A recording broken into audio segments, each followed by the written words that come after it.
Le travail suivant, c'est les oiseaux de Stymphale en Sagittaire. Donc le travail du Sagittaire, ça va être de tuer ces oiseaux de Stymphale. Alors Stymphale vient d'un mot grec qui désigne le phallus. Hein. Donc c'est le lac du phallus. Autour de ce lac de Stymphale, il y a plein d'oiseaux qui dévorent de la chair humaine parce qu'ils ont des becs de bronze, dont les plumes, lorsqu'elles tombent, coupent la tête des voyageurs parce que ce sont des plumes de bronze, et dont les griffes, également de bronze, agrippent les gens qui passent et les emportent dans la sombre forêt. Donc ce n'est pas des oiseaux sympathiques. Et Hercule est supposé les chasser de leur repère. Alors avant de voir comment il s'y est pris, voyons c'est quoi les oiseaux. Les oiseaux, c'est des pensées, parce que c'est des formes pensées, hein, c'est des formes, littéralement des formes qui sont dans l'air, donc c'est des formes pensées, qui ont cette fâcheuse habitude de chercher à convaincre les autres qu'elles ont raison, parce qu'elles ont des becs d'airain, qui ont cette fâcheuse habitude de vouloir augmenter. Vous savez, quand on est dans une association, on veut qu'elle gonfle, qu'il y ait plus de gens, toujours plus de gens, toujours plus de gens. C'est quand même pas formidable, ça. C'est-à-dire de resserrer dans ces serres pour rassembler au nom d'une idéologie, d'un système de croyance, d'une forme de pensée, donc de ramener les libres penseurs dans un système de croyance, une association, une société, une nation, etc. Et puis elles ont des ailes d'airain, c'est-à-dire cette capacité de couper la tête de tous ceux qui commencent à penser par eux-mêmes. Donc je vous invite à voir tous vos oiseaux, et on va les nommer, c'est plus simple, ça s'appelle des ismes. Communisme, libéralisme, socialisme, symbolisme, astrologisme, faites attention, etc., etc. Donc les ismes, c'est quoi? On va l'écrire comme ça. Les ismes, vous savez, c'est un passage étroit entre deux îles. Donc au fond, c'est une espèce de rétrécissement du monde du sens.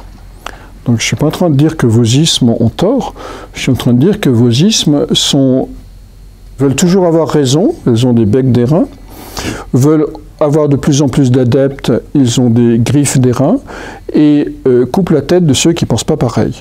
Elles ont des plumes d'airain. Donc c'est ça que doit détruire Hercule.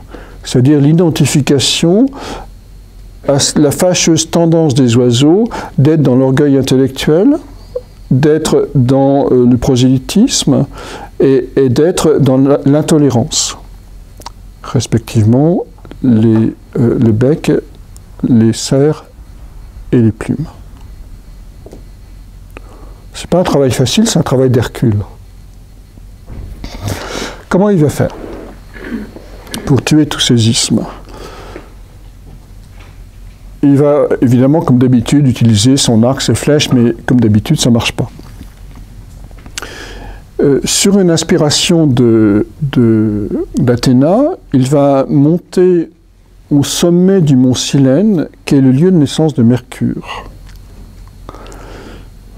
Mercure est né dans une grotte qui est sur le mont Silène. Et là, il va jouer des castagnettes. Et c'est le son qui va faire fuir les oiseaux de leur repère, et à partir de là, ils pourront tuer quelques-uns, et puis après, ces oiseaux vont aller se réfugier sur l'île d'Arès. Donc il y a vraiment quelque chose qui est de l'ordre du combat pour convaincre, hein, dans ces oiseaux, parce que c'est l'île de Mars. Donc au fond, comment se libérer de ces oiseaux? C'est par la jubilation du corps, puisque le rythme permet la jubilation du corps dans la musique.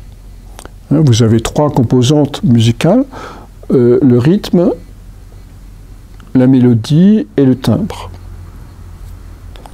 Et le rythme, les tambours, les castagnettes, la trance africaine, tout ça, ça se fait sur du rythme, et ça permet la jubilation du corps. Et donc c'est cette remise en mouvement du corps qui va secouer nos systèmes de croyances et nous en libérer.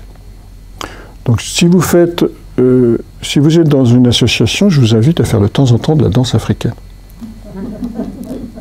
ça va élargir l'esprit, et on a une très belle image à la fin du mythe où on nous dit que lorsque les oiseaux s'élèvent, ils obscurcissent le soleil, et lorsqu'Hercule en a tué une bonne partie, le soleil enfin réapparaît.